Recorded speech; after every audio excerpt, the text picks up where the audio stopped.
Gazeta Esportiva, muito boa noite para você que está do outro lado da telinha. É muito bom ter você aqui com a gente. Boa noite, Celso Cardoso. Boa noite, Michele. Grande noite para você que acompanha o Gazeta Esportiva. Fala de novo, porque se ele não falar direito isso, Flávio, ele fica ansioso. Dá grande noite para você que acompanha o Gazeta Esportiva. E fora que as mulheres ficam emocionadas com esse grande noite, com essa voz sensual. Né? Não é? Então, bom, galera, é o seguinte, final de semana foi um final de semana triste e a gente vai falar sobre isso, né, para o mundo do esporte. Essa inesperada morte do Kobe Bryant pegou todo mundo de surpresa, deixou órfão milhares de fãs do ex-jogador de basquete, tido por muitos como o melhor da geração dele. O Gazeta Esportiva vai prestar uma homenagem para essa lenda da bola laranja. Mas, antes, nós vamos girar a nossa reportagem nas ruas. Daqui a pouquinho tem Guarani e Santos lá em Campinas pelo Campeonato Paulista. E no Pacaembu, o Thiago Salazar acompanhou o lançamento do livro biográfico do goleiro Cássio do Corinthians. E é para lá que a gente vai agora. Tudo bem, Salazar? Boa noite.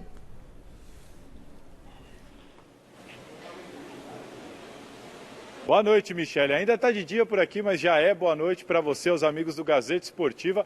Eu estou aqui no estádio do Pacaembu, do ladinho do Museu do Futebol, onde vai acontecer o lançamento da biografia do goleiro Cássio, o maior goleiro da história do Corinthians. E por aqui, ó, o Cássio vai chegar umas 6h30, mas por aqui o evento vai começar só às 8 da noite.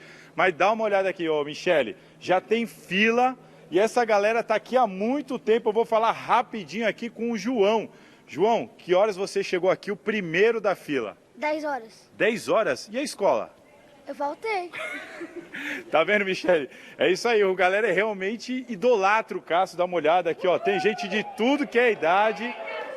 E mais tarde a gente volta com o Celso Zelt, o autor da biografia, e talvez até com o próprio goleiro Cássio ao vivo aqui no Gazeta Esportiva. Agora eu toco a bola para o meu amigo José Paz, que está lá no Brinco de Ouro da Princesa, onde vão jogar Guarani e Santos. E aí, Zé?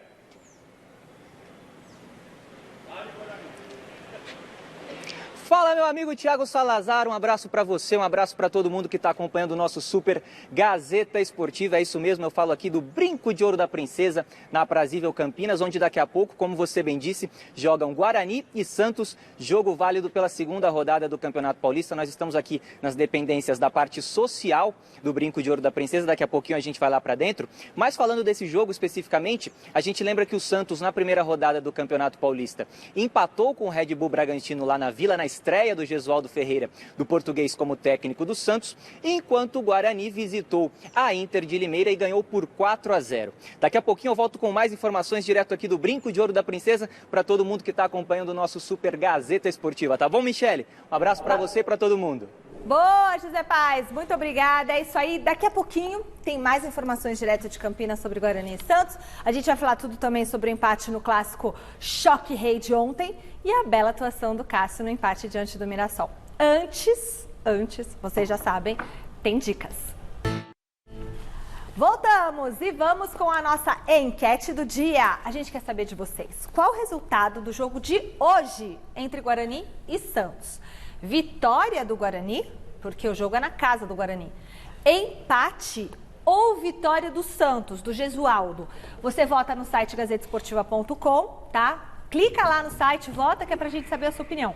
Pela hashtag Gazeta Esportiva no Twitter, coloca lá a hashtag Gazeta Esportiva e dá o seu comentário, que a gente coloca ele ao vivo aqui no programa. E o WhatsApp, 11 99479 1633. 11 99479 1633. Manda o seu vídeo dando o seu palpite. E aí, Celso? Difícil, né? O Santos empatou com o Bragantino na estreia, não jogou tão bem, quase perdeu o jogo. O Guarani estreou com goleada sobre a Inter fora de casa. Só para provocar você, eu vou cravar um empate. Ah, Celso, não vale. Claro que vale. Tá lá na enquete. Para mim, empate. 1-1. Eu acho que o Santos ganha o jogo até com uma certa tranquilidade. Desagradável. O Santos pegou um time muito forte na primeira rodada. E o Guarani pegou um time que a gente não conhece, mas que perdeu também na segunda rodada. Então, grande contra pequeno, acho que o Santos ganha o jogo bem lá em Campinas. Um dia após a morte de Kobe Bryant, o vazio daqueles que são apaixonados pelo esporte é grande.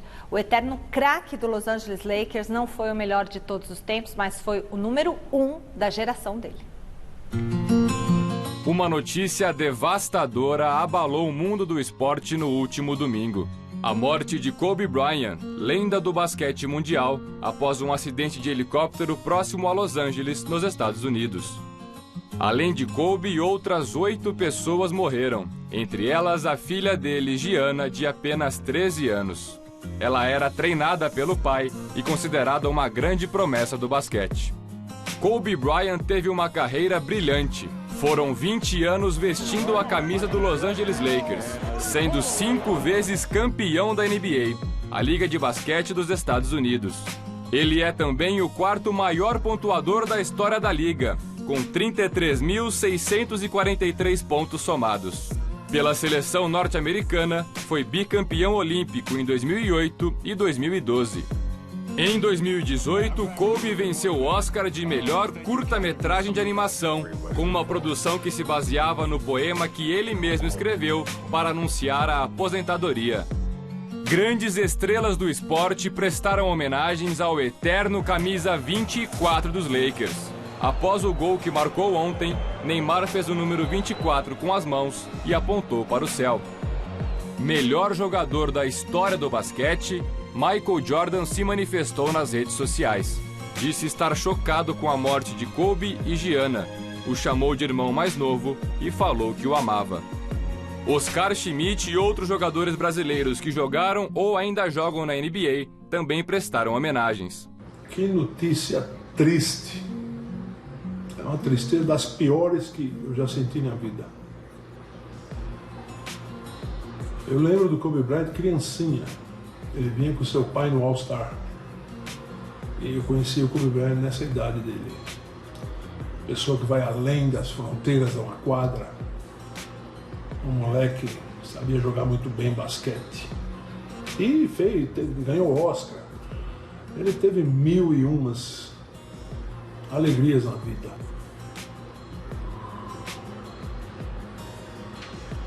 O que você pode dizer num momento desse?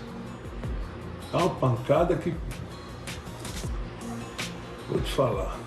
A gente perdeu um grande ídolo, uma lenda do basquete, um ícone, um cara que não só era respeitado dentro das quadras, como fora das quadras também. Perdemos um ser humano do bem, um cara que sempre gostou de ajudar o próximo.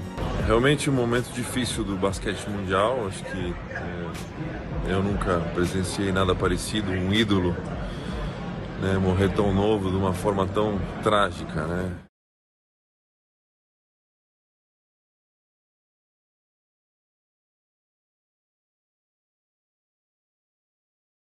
Não tem, né? Eu falava ontem no mesa e eu vou repetir agora porque é sincero, é aquele tipo de notícia que você olha e você não acredita, e aí você pesquisa, insiste e tal, aí sai num lugar, sai no outro, e você ainda demora, não é nem desconfiança sobre a veracidade, claro que é o papel do jornalista, né? Que a informação seja correta, mas é não querer acreditar mesmo que um talento como esse, sabe, um nome como esse, se vá tão cedo, e não só ele, como a filha dele de 13 anos, a amiga da filha, também praticamente na mesma idade, com a mãe. 9 pessoas morreram no acidente. E trágico e muito triste. O esporte, inevitavelmente, está de luto. E não é porque morreu que agora você fica fazendo 1001... o Kobe Bryant, ele sempre foi muito disciplinado, muito dedicado. Ele é um exemplo de que as coisas não são fruto do acaso. Ele trabalhou muito. Ele observava o grande ídolo de Michael Jordan, vídeos e mais vídeos, analisando movimentos, sabe, jogadas. E hoje eu estava até vendo nas redes sociais um dos vídeos que a semelhança é tão grande que eles se confundem, ou se confundiam, né? Descansa em paz, Kobe Bryant. Isso só levanta cada vez mais aquele questionamento sobre a fragilidade da vida, sobre a maneira como as pessoas levam as suas vidas, o que as pessoas fazem delas, as pessoas que não conseguem viver o hoje e que ficam imaginando um futuro longo, enorme, e ele pode estar acabando daqui a pouco. É muito importante que as pessoas repensem, nós todos repensemos as nossas vidas, porque esse encontro que virá para todos, ele pode acontecer daqui a pouco. E é importante que você... O nosso querido Rafael Renzel, que escapou de um acidente de avião, ele voltou, né? Ele escapou, e eu digo que ele voltou porque logo depois ele foi chamado pela morte, só para escrever um livro que diz o seguinte: viva como se fosse o último dia. E realmente é muito importante repensar aquilo que a gente faz, desse presente que é a vida, mas que é finita. Ai, eu lamento porque ele se aposentou e agora que ele estava curtindo a família, os filhos, e tão jovem, e é muito, muito triste mesmo. A gente acha até injusto, mas como que a gente pode questionar Deus, né? E o goleiro Cássio salvou ontem o Corinthians de uma derrota em Mirassol com ao menos 3 defesas importantes. O gigante garantiu um pontinho fora de casa para o Timão. O Timão começou no ataque. Richard arriscou de média distância. E aos 11, a bela troca de passes desmontou a defesa do Mirassol. Ramiro, elemento surpresa, abriu o placar. Mas se não fosse o goleirão Cássio fechar o gol e o travessão dar uma mãozinha para o Corinthians, o Timão bem que poderia ter perdido de virada. Juninho, cara a cara, testou em cima do gigante. Depois, o Cássio ficou torcendo para o Daniel Borges chutar errado. Na sequência, viu a bola tirar tinta na trave no arremate do Hernandes. No segundo tempo, bendita trave, né, Cassião? Pressão para cima dele, por cima, por baixo. Mas não deu para pegar o coelho que o Camilo tirou da cabeleira aos 29 minutos. Empate do Mirassol. O time da casa só não virou porque Cássio fez esse milagre em cima da linha nos acréscimos. Nós não conseguimos ser superiores ao Mirassol a maior parte do tempo. Tentamos sair jogando a maior parte das vezes. Tivemos até mais posse de bola que o Mirassol, mas foi uma posse que não se traduziu em chances de gol, em situações ofensivas que pudessem trazer algum perigo real, né, à equipe do Mirassol. O Cássio hoje foi o melhor jogador do Corinthians? O Cássio, por si só, já é uma figura que ele impõe respeito, teve defesas bastante importantes. Mas quantos gols o Cássio fez hoje, entre aspas? Não, o Cássio, na verdade, ele defendeu, né? O goleiro tá ali para defender o gol, né? O goleiro tá ali para defender, né? Também ele faz coisas que normalmente não vinha fazendo, que é o jogo de aproximação, de construção. E eu tenho a felicidade de trabalhar com um dos melhores goleiros do Brasil. Pois é, Flávio, o Cássio ontem foi o nome do jogo, o nome da vitória. Da vitória não, né? Do empate entre Corinthians e Mirassol. O Corinthians começou bem o jogo, até uns primeiros 20 minutos a gente teve um Corinthians bem na partida. Mas depois tomou um sufoco, e aí depois foi tomando um sufoco danado. Eu atribuo, assim, esse momento do Corinthians no jogo, ou essa jornada corintiana, a 2 fatores. Um tem a questão física, né? O Corinthians está em início de temporada, então realmente está sentindo. O Mirassol talvez esteja mais preparado do ponto de vista físico. E também, é claro que é cedo, ele jogou 2 partidas só, mas o Cantígio eu acho que já tem um lugar nesse time que você não tem nenhum outro jogador com a mesma capacidade de passe e de criação dele no meio campo, até para desafogar um pouco o Luan. Então são 2 fatores, eu acho que nada que se preocupe. O Cássio, realmente, o Thiago tem razão, está lá para fazer defesa. O time não pode estar tão vulnerável de ser amassado como foi pelo Mirassol. Mas acho que isso faz parte de um início de trabalho. E não tem que mudar nada, não, por causa desse, digamos assim, de sabor diante do Mirassol. Quando você começa um trabalho novo, e é bom lembrarmos que o Corinthians tem um sistema de jogo, um sistema de treinamento que se repete mais ou menos desde 2008. E agora você tem uma nova pegada, um outro tipo de corrida, outro tipo de treinamento, outro tipo de marcação, enfim, tudo novo, com novos jogadores e um novo treinador. Tem que dar tempo ao tempo, efetivamente, para o Corinthians. Mas você não acha que o Thiago foi meio frio com o Cássio? Não devia ter falado assim, foi sensacional mesmo, parabéns. Não, tá lá pra fazer isso mesmo. Você não achou meio frio? Não, achei que ele foi... Achei frio. Eu falaria a mesma Achei que coisa. todo mundo exaltando o Cássio porque você é frio e calculista. Sim, bem na cara. Não, porque eu acho que tinha que falar assim, eu acho Frio que... mesmo. Frio, né? Nossa, encostei aqui. É gelo. Lembra do pé de gelo, exato, subiu. Ele é gelo. Agora tudo. Eu achei que foi frio, tinha que dar uma, eu acho. Bom, enfim. Bom, no clássico entre Palmeiras e São Paulo, o que faltou mesmo foi bola na rede. O empate em 0-0 não foi bom para nenhum dos dois times. Choque rei em Araraquara, torcida única alviverde e um primeiro tempo com o São Paulo de Fernando Diniz tendo mais iniciativa, principalmente nos chutes de fora da área. Mas foi o Palmeiras de Lucha que ficou mais perto de abrir o placar.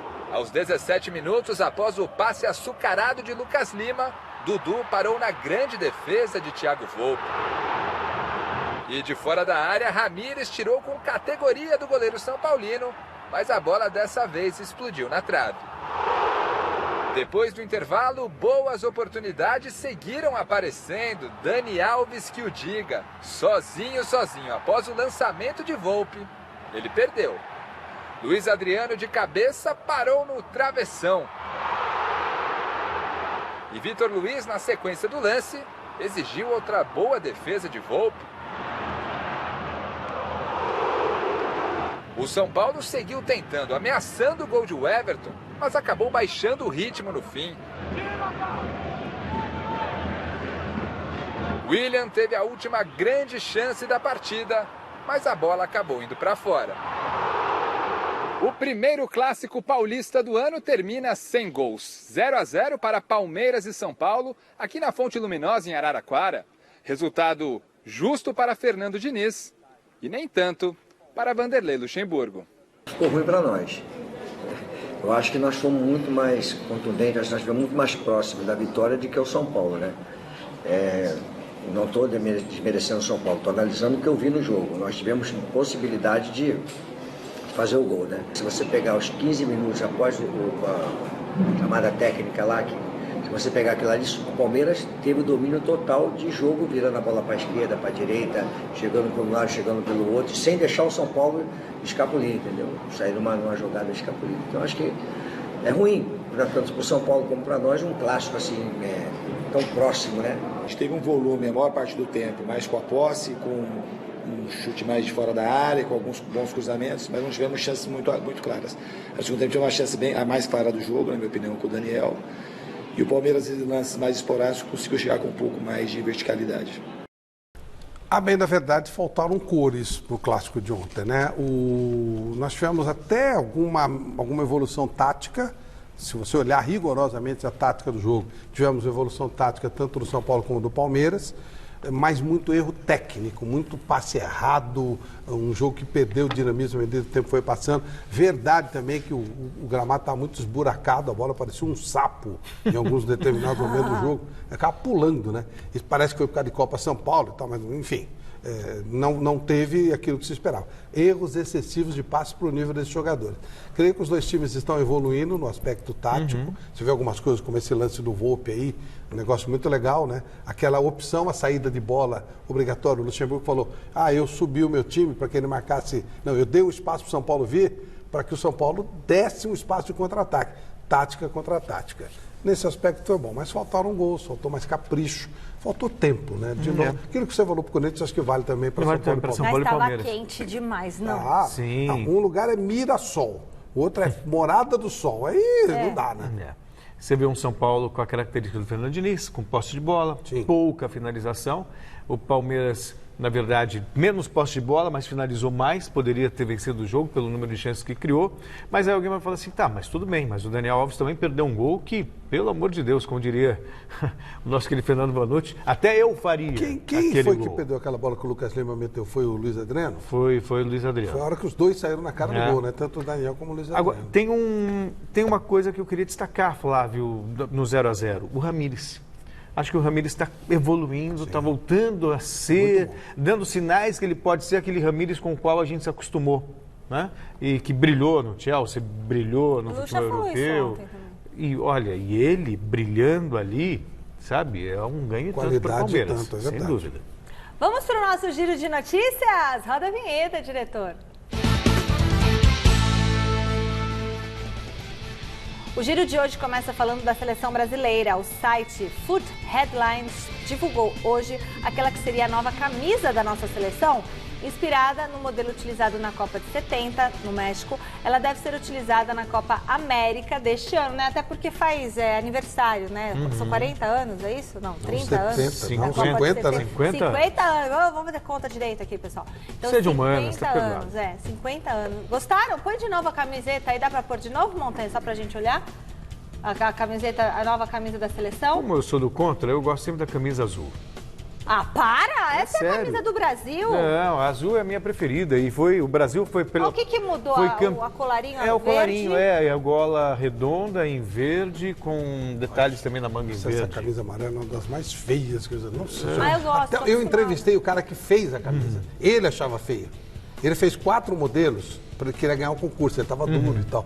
E esse foi o último. Ganhou o que ele menos gostou, nem ele gostava. Você sabe por que surgiu a camisa amarela? Por quê? Porque eles consideravam que a branca que o Brasil usava dava azar. Isso. Tava mesmo. Dava azar. O Brasil perdeu a Copa de 50 usando branco, perdeu 54. Aí fizeram amarela e o uniforme azul. E aí o amarelo estava ganhando de todo mundo, mas chegou na final contra a Suécia. Ah, e era amarelo também. E aí o Paulo Machado de Carvalho veio com a grande... Não, ele jogou, a Suécia amarela jogou de azul. Ele jogou de azul. Ele disse no sorteio, ganhamos. O manto de Nossa Senhora Aparecida é azul. É isso aí. E aí o Brasil foi campeão pela primeira vez vestindo azul. Por isso que eu gosto da camisa azul. Eu gosto de verde, amarelo, azul e branco, tudo junto. Olha, o árbitro Vinícius Gonçalves Dias Araújo, responsável ontem pela partida entre Mirassol e Corinthians, cometeu uma gafe e tanto ao preencher a súmula do jogo. Olha só, ele errou a abreviação do nome do timão, escrevendo 5, é isso? Sociedade Esportiva Corinthians. S.E. Corinthians. Sociedade Esportiva Corinthians. Nossa, dando a entender que o clube é chamado de Sociedade Esportiva Corinthians e não Esporte Clube Corinthians. É uma misturazinha dos dois rivais, né? Não, Ué, mas como que sabe que o S. ponto não é de esporte? Se não me falha a memória, o Gustavo Neri, quando foi apresentado no Corinthians, ele falou alguma coisa, muito legal estar aqui no Corinthians Futebol Clube, uma coisa assim. Olha, a mas é apresentação de sacanagem, jogadores não é já gafe. teve de tudo. S. ponto pode ser esporte. E aí Esporte só errou o Clube. E, né? Ah, faltou o C, Esporte Clube Corinthians Paulista. Olha, já... Escreve Corinthians, né? Complica, se ferra. É que nem quando o jogo tá 0x0, fica dando um desconto muito grande. Termina logo, evita a confusão. Coloca Coringão. É lógico.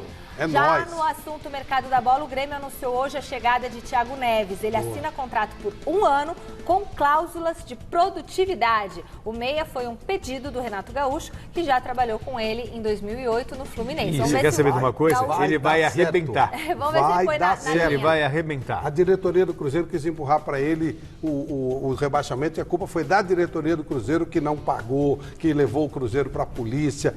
Ele vai dar certo. É, que o Renato Gaúcho conduz Vai ele no arrebentar caminho no da Grêmio. verdade. Até porque o Grêmio também, todo mundo dá certo. Que dirá um jogador com o nível do Thiago. Bom, o Pablo Mari teve a negociação com o Arsenal cancelada. Ué? O zagueiro já está de volta da Inglaterra e deve retornar aos treinamentos com o time carioca. Enquanto os Gunners querem a contratação por empréstimo, o presidente rubro-negro, Rodolfo Landim, exige uma compra em definitivo. Agora, olha a situação. Ele foi até lá, até a Inglaterra, para fazer a mala e voltar. Tá muito Tem estranha essa algo história. esquisito. Tem algo esquisito. Deve Isso já estava resolvido e o que ia ser venda, o empréstimo, isso não se resolve quando o cara chega lá. Tem cheiro de arroz queimado. Qual é o nível de queimado? Eu não sei, mas que tem coisa estranha. Tem coisa aí, tem. Tem angu, não é? Caroço nesse angu? Como é que é? Caroço nesse angu. Eu sou péssima pra ditado. Vocês também estão ótimos, né? Novinhos, modernos. Tem alguma coisa Caroço de no estranha angu. no reino da Dinamarca. Tem o que o senhor falou? Arroz queimado. Arroz queimado. E depois... Ficam tirando sarro de mim, que eu falei qualquer coisa outro dia aqui Você também. estava chamando de férias, é isso? Imagina. Será que ele tá machucado? É que o Garrafa ficou tirando uma da minha cara, porque eu falei, não fica marcando touca, vem logo pro Gazeta Esportiva. Marcando touca? Mas touca é novo. Marcando vai. touca é do século XVI. Ah, para. Próximo. Quem também deve ficar no Flamengo é o atacante Gabigol. Aí o Gabigol, de acordo com o portal UOL, que a gente dá A gente dá a fonte da notícia, ok, amigos? O Clube Carioca e a Inter de Milão chegaram hoje a um acordo para venda em definitivo. Os valores estão sendo mantidos em sigilo, mas o rubro-negro deve ter desembolsado aí mais ou menos uns 16 milhões de euros. Baixou bem, hein? Mas ainda Era coisa assim... de 40, 50. Mas ainda assim, 16 milhões de euros É muito, hein? muito dinheiro. Sim, mas é bem menos do que ele custou, né? Falava-se em 40 milhões de euros, né? Ficou pela metade. Enfim, sei lá, às vezes não divulga porque vai ver que foi 6. Vezes 5. 16, 30, 80 milhões de reais. Bom, a verdade é a seguinte, que ninguém quis o Gabigol. É aquilo que eu falava. Lá fora ele não tem mercado. Vamos combinar? O mercado dele é aqui. É triste falar, mas a verdade é essa. Dele porque aqui. ele queria ir pra lá, lembra? Sim, sim, o tempo inteiro. Sinto muito. Já, igual o Sampaoli. Tá aí, ó. Calma. Cadê? Tá na sombra do Jesus, coitado. Mas já a novela Rony continua tudo indefinido. De acordo com o nosso Thiago Salazar, o Corinthians deve entregar a proposta oficial para ter o atacante do Atlético Paranaense hoje à noite. É hoje. Proposta oficial. Ali, pelo fax. Passou pelo fax. Não, parece que vai ser entregue à mão, em mãos. Passou pelo fax, assinada e datada. O Clube Paulista teria arrumado o dinheiro para bancar ali a contratação, mas só conseguiu o dinheiro nas últimas horas. Então, estão mandando um WhatsApp com a foto do... Não, Mi. Em mãos? Em mãos. Quem vai levar? Em mãos. O portador. O portador. Deve levar em mãos. Pombo correio. Vai levar o preposto do Andrés. Pelo que eu estava conversando com o Salazar, a situação é mais ou menos essa. Do jeito que ele sabe a notícia, é ele que vai levar, né? A situação é mais ou menos essa. A preferência do Rony é jogar no Corinthians. Então, se a proposta do Corinthians for, no mínimo, igual ao do Palmeiras, né? O que promete-se ser melhor, aí o Atlético negocia com o Corinthians e o Corinthians leva o atacante Rony. Como o Rony está custando caro, não? Não é? Hein? Até o Rony deve estar surpreso. Nossa, mas eu estou valendo tanto assim, essa briga pelo Rony. Parece que o Rony é o novo Garrincha, né? É o novo Neymar. O Rony é só o Rony. É um jogador de velocidade pelo lado do campo. Você ver ruim como é que não é, mas não tem nada demais. Estão tratando o Rony com uma coisa de... É o Arthur que o Palmeiras liberou, é o Michael, é isso. É bom jogador? É. Só. Mas isso mostra a carência, né? Nossa Senhora. Por exemplo, no passado... Parece que é o distante, não tão distante, 20, 30, 40 anos, o que mais se tinha eram pontas no Brasil. E hoje não tem mais. Notícia de última hora, aqui no celular, porque a gente olha o celular porque a gente está trabalhando, de Thiago Salazar. Petralha internado num hospital de Curitiba neste momento.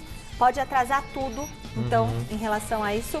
Ainda não se sabe, porque ele teve que passar por uma cirurgia. Nada grave, mas... Ele esteve internado um mês aqui em São Paulo, mês passado. Eu sempre converso com o Petralha, né? E teve um problema de coração. Estava em franca recuperação, demorou para ser liberado. E agora espero que não seja o mesmo problema, né? Porque aí realmente é complicado. E o Petralha, sem ele, não sai negócio mesmo, não. Não tem jeito. Com ele. Bom, o time principal do Flamengo... Não, vamos pro Pacaembu? Vamos falar do Flamengo agora, não. Depois a gente fala do Flamengo, daqui a pouquinho tem, acho que, entrevista do Jesus. Vamos pro Pacaembu com o Thiago Salazar no lançamento do livro biográfico do goleiro Cássio. Vai daí, Salazar.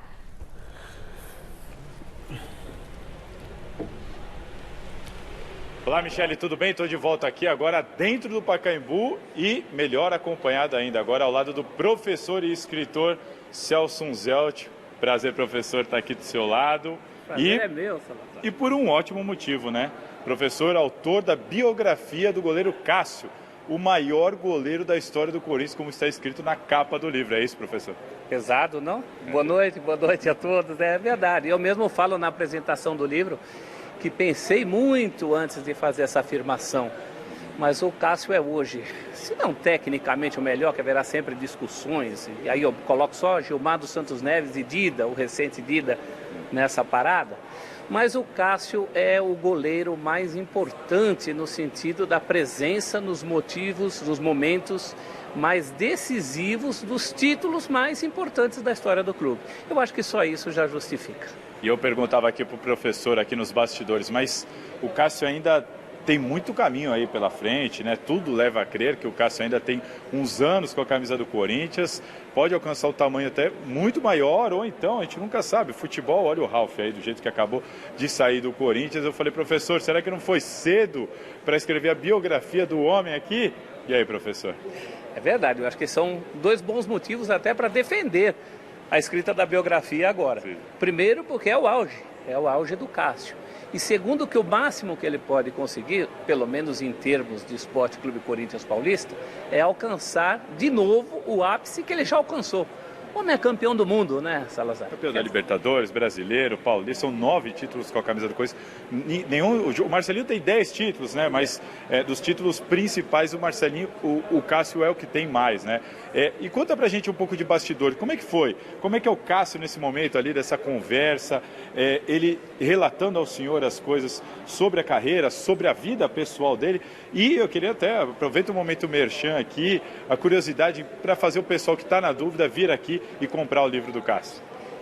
O Cássio mesmo, ele mesmo se define como uma pessoa fechada, né? Uma pessoa discreta, uma pessoa que não gosta muito de holofotes. Tem até uma passagem engraçada no livro que ele conta que foi ao programa do Serginho Grossman. E lá estava a Luísa Posse, a cantora, que é corintiana, e falava, Cássio, gigante, queria beijar a mão dele. E no livro ele até coloca, o livro tem muitas passagens em primeira pessoa, né? Ele aparece muito falando. E ele fala, meu Deus do céu, não sabia onde enfiar a cara.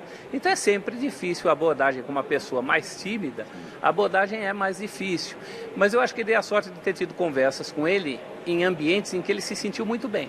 Um deles era a própria casa dele, o outro, o CT do Corinthians, num lugar reservado, em que nós pudemos conversar. E ele abriu o coração, Salazar. Eu acho que biografia, para ter graça, não pode ser chapa branca.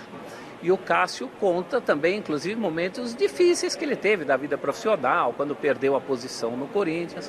E essa retomada, esse renascimento, que ele mesmo se coloca, ele fala, puxa, isso é importante porque eu posso servir de exemplo para alguém que está passando por um momento difícil. Isso é muito mais legal do que você fazer uma biografia só para falar das suas vitórias. Com certeza. Não é isso. Com certeza. Michele, você tem pergunta aqui para o professor?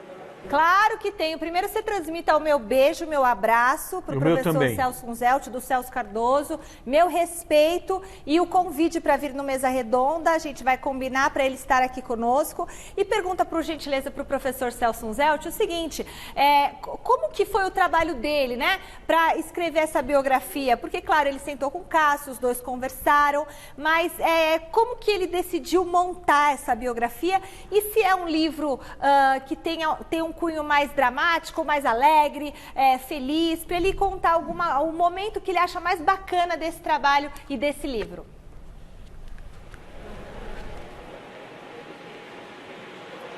Professor Michele, o Celso, está todo mundo lhe mandando um grande beijo, um abraço, já aproveitando e fazendo o convite para participar do Mesa Redonda. O pessoal aí vai entrar em contato para o senhor voltar lá na Gazeta Esportiva. E a Michele quer saber como que o senhor tomou essa decisão? Como que o senhor tomou a decisão e como que o senhor decidiu escrever esse livro? Ela aproveita e pergunta, e o livro adota um tom mais dramático, mais feliz, mais alegre? Explica um pouco pra gente. Bom, um grande beijo para a Michele, para o meu xará, Celso Cardoso. A Gazeta é minha casa, onde eu também dou aulas com muita satisfação na Casper Líder. Né? E a pergunta é muito boa, Michele, porque na verdade eu fui procurado pelo Universo dos Livros, a editora Márcia, ela tinha a ideia de fazer um livro sobre um grande ídolo do momento, propôs o Cássio. E eu aceitei na hora, porque biografia é a primeira que eu faço, mas já tive muitos convites para biografia e, antes de tudo, eu preciso acreditar no personagem. E eu acredito no Cássio. O Cássio é um cara muito do bem.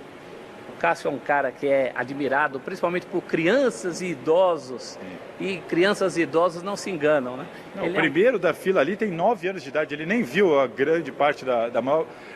no momento que o Cássio foi mais protagonista do Corinthians, o garoto tem 9 anos de idade. Pois é, essa identificação é muito forte. Então foi a primeira coisa que me fez aceitar. É a biografia de um cara do bem. Um cara do bem que se expôs. E aí a Michele pergunta sobre o tom. Eu acho, Michele, que o tom vai variando de acordo com os momentos. Ele começa épico, o livro, já vou dando um spoiler aqui, o livro começa com uma descrição da maior de todas as defesas, como eu chamo, que é aquela defesa do lance com o Diego Souza.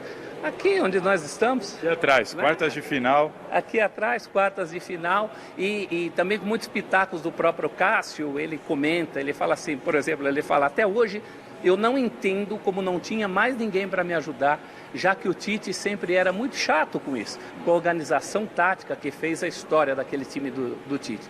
Então o livro começa grandiloquente, começa com um Cássio vencedor, e continua com um Cássio muito vencedor até meados de 2013, aí há uma queda física, uma queda de rendimento, uma queda psicológica, porque ele se indispõe com algumas pessoas no Corinthians e depois tem a volta por cima. É a chamada jornada do herói, né? Estou dando uma de professor. Já deu para deixar todo mundo curioso. Então, quem quiser ainda dá tempo. O evento aqui começa às 8 horas da noite. O Cássio até é aguardado para estar chegando. Se desse tempo ele entrar ao vivo aqui com a gente. Não deu tempo, mas o Cássio vai atender o público aqui a partir das 8 da noite. E conversaremos aqui com o Cássio. Amanhã no Gazeta Esportiva eu trago toda a matéria de como que foi aqui o evento do Cássio e, claro, do escritor, professor e amigo Celso Zelt. Tá bom, Michele? Volto com vocês. Obrigada, Salazar. Um beijo para você, bom trabalho aí. Beijo para o professor Celso Zelt. E olha só, ao contrário do São Paulo, que ficou em Araraquara para treinar e enfrentar a Ferroviária na quarta-feira, o Palmeiras se reapresentou agorinha há pouco na academia de futebol e o Pedro Nascimento traz as informações do Verdão. Depois de empatar em 0-0 com o São Paulo sob um escaldante sol de Araraquara, o Palmeiras se reapresentou nesta segunda-feira aqui na academia de futebol. Enquanto os reservas disputaram o jogo-treino contra a equipe de Pouso Alegre, os titulares permaneceram nas dependências internas do CT, realizando um trabalho regenerativo. Dessa forma, Vanderlei Luxemburgo terá apenas um dia com o grupo completo para corrigir os erros apresentados no Clássico e preparar a equipe para a próxima partida contra o Oeste na quarta-feira. Os destaques negativos e positivos, Ramírez talvez tenha sido a melhor notícia para o Palmeiras. Mais preparado fisicamente, o jogador fez sua melhor partida com a camisa do Verdão. Animado, Luxemburgo não esconde a expectativa que deposita em cima do volante. Eu tenho certeza que o Ramírez vai crescer, porque os números que nós temos, o pessoal da ciência lá, mostra que ele não é um jogador que está em fim de carreira. Muito pelo contrário, é um jogador que está sem treino, porque ele ficou muito tempo num lugar que não tinha uma qualidade de treinamento e vem de uma cirurgia, né? Gabriel Menino foi o titular ao lado de Ramírez, formando a dupla de volantes do Verdão. Além disso, Gabriel Verão começou jogando pela ponta esquerda. Não é segredo para ninguém que o Palmeiras quer usar mais jogadores da base em 2020, mas Luxemburgo é cauteloso, não querendo queimar etapas e prejudicar o futuro desses jovens atletas. Você não pode exigir que o menino de 19 anos já esteja totalmente preparado para jogar e ser o titular da equipe, entrar e dominar todo o setor, entendeu? Aquilo tudo tem. A gente vai preparando. Enquanto o Palmeiras foca no Campeonato Paulista, as obras no gramado do Allianz Parque estão a todo vapor. Nesta segunda-feira, teve início a primeira etapa da junção dos rolos de grama sintética. Com a reforma, o objetivo do Palmeiras é diminuir o desgaste no campo causado pelos shows e, assim, poder mandar mais jogos em sua casa em 2020. Com as obras ainda em andamento, o Palmeiras segue sem o Allianz Parque. Dessa forma, o jogo contra o Oeste nesta quarta-feira será realizado no Pacaembu. Da Academia de Futebol, Pedro Nascimento para o Gazeta Esportiva. Bom, Flávio, e lá em Campinas está tudo pronto para Guarani e Santos. O José Paes já está de prontidão no estádio Brinco de Ouro da Princesa, não é mesmo, Zé?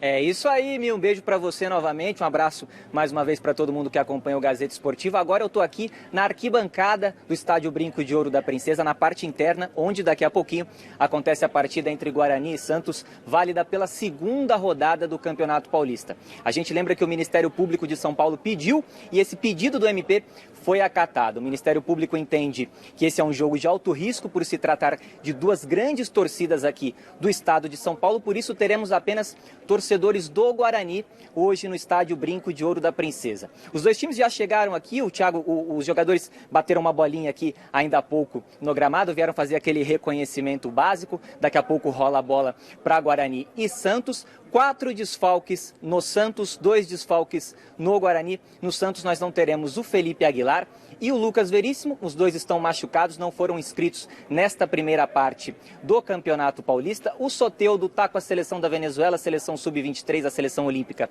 lá na Colômbia para a disputa do pré-olímpico. E o Marinho, que fraturou o pé esquerdo, não vem para esse jogo também, vai ficar de 4 a 6 semanas fora, vai ficar no estaleiro.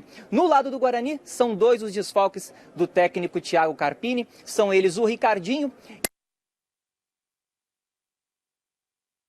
Opa, pequeno probleminha técnico. A gente consegue ter a escalação aqui? Já, Montanha, posso chamar a escalação?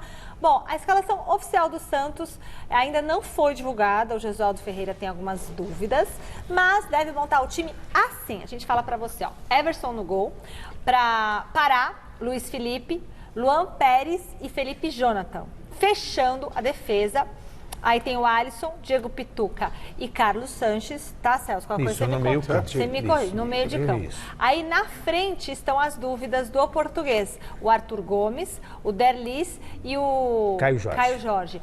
Eles estão brigando ali por 2 posições, enquanto o Sacha vai fechar no comando do ataque. Então temos aí a contusão do Marinho, né? Então vai ter essa briga. É basicamente o mesmo time que jogou contra o Red Bull, mas com esses 2 atacantes diferentes. O Delis jogou, o Caio jogou, começou com o Caio, né? Mas o Delis entrou no transcorrer do jogo. O Arthur Gomes também entrou no lugar do próprio Marinho.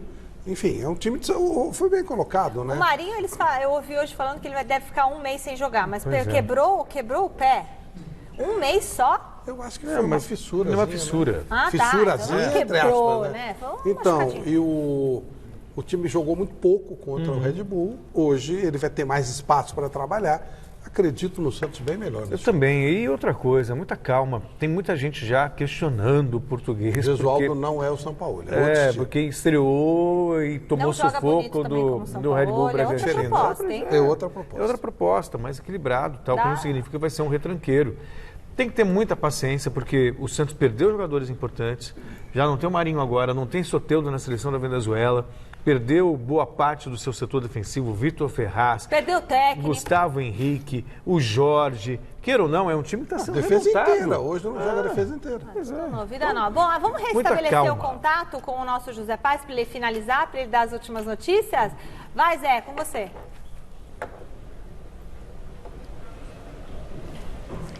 É isso, Michele, tivemos um probleminha técnico, mas estamos de volta aqui, direto do estádio Brinco de Ouro da Princesa, em Campinas. Eu falava dos jogadores do Guarani, o técnico Thiago Carpini tem 2 desfalques importantes. O Ricardinho e o Thalisson, que estão no DM, então eles não jogam hoje. O Santos, eu já passei para vocês aí a lista de desfalques, e esse é um jogo super importante, porque pode dar a primeira vitória ao técnico Gesualdo Ferreira no comando do Santos. Ele estreou com um empate em 0-0 contra o Red Bull Bragantino, então esse jogo de hoje é encarado é visto como aí de super importância para o técnico português que está agora assumindo aí o comando do Santos. Eu vou deixar vocês, Michele, com uma bela imagem de um estádio raiz.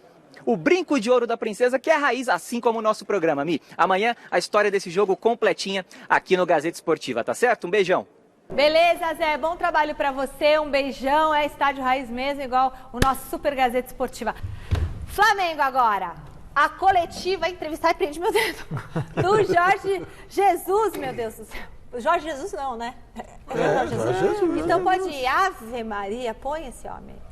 Fizemos uma época espetacular ano passado, mas ficou-nos a cereja em cima do bolo. Essa final ficou-nos, a mim ficou, atravessada na garganta.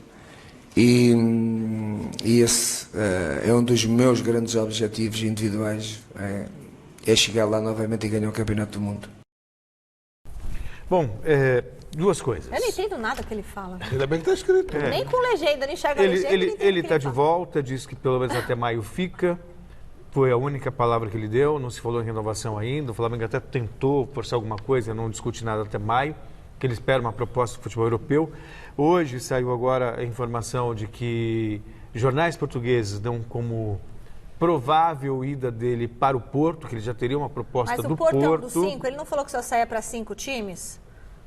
Real Madrid, ele tem história no Porto, ele tem 3 títulos. Então não é um dos 5, ele botou um 6º, é isso? Não sei tudo, depende de proposta, de voltar para Portugal. Montanha, que ele só saía para 5 times? Alguém inventou essa história, foi você que falou isso. Eu não, você falou que só saia para 5 times. Ele falou, agora sou eu. O Porto é a casa dele, né? É como se do lado, o Tite voltar para o Corinthians, é meio natural, né? Tem vinho do Porto. E aí, talvez por isso, o São Paulo esteja tomando um vinho também, aguardando o melhor momento para voltar a trabalhar. Ele que recusou a seleção da Venezuela agora. É claro, vai... Bom, deixa quieto. Venezuela não tá um caos? O que vai fazer lá? Pelo amor de Deus. Olha, WhatsApp, vamos pôr na tela, galera. Aqui é Antônio Carlos, São Bernardo do Campo. Com certeza vai dar Guarani hoje, 2-0. Oi, Michele, eu sou a Gabi. Boa tarde, Gazeta Esportiva. Hoje o palpite será 2-0 Santos. Boa tarde a todos que estão aí na Gazeta Esportiva, aqui é o Simvaldo. E quem vai ganhar hoje é o Santos, pois vai bater em Bebra. Beleza? Estou no trampo aqui na Sé e curtindo a Gazeta. Valeu! Valeu, aí um beijo pro Cleiton, taxista que hoje trouxe a gente aqui. E eu esqueci que eu tinha que mandar um outro beijo, galera do PUP, almocei lá hoje. E teve mais um beijo, hein? Esqueci aqui, hein? Gilson Azevedo, um beijão pra você. Corintiano, filho Gustavo do Jardim Clima e a esposa Patrícia. Nossa, isso aqui faz tempo que tava aqui. Enquete. Perguntamos o que vai dar hoje entre Guarani e Santos. A galera respondeu Santos, 51% dos votos. Beleza, também acho.